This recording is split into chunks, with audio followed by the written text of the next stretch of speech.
IPL 2024లో Chennai super Kings జోరు కొనసాగుతుంది. వరుస విజయాలతో ప్లే ఆఫ్కు దగ్గరవుతుంది చెన్నై టీం. వాఖండే మైదానం వేదికగా జరిగిన మ్యాచ్లో ముంబై ఇండియన్స్ ను 20 పరుగుల తేడాతో ఓడించింది.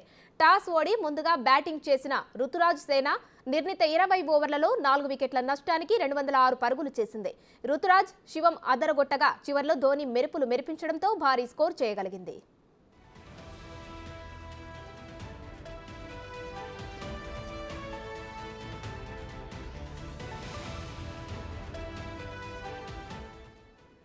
అనంతరం బ్యాటింగ్కు దిగిన ముంబై నిర్ణీత 20 ఓవర్లలో 6 వికెట్లు కోల్పోయి 186 పరుగులు మాత్రమే చేసింది.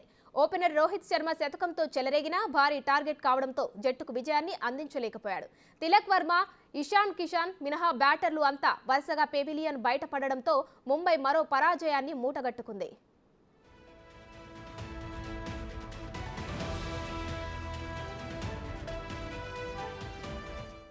ఇక ఐపీఎల్లో భాగంగా ఇవాళ రాత్రి 7:30కు ఆర్సీబీ, ఎస్ఆర్హెచ్ మధ్య రసవత్తర పోరు జరగనుంది.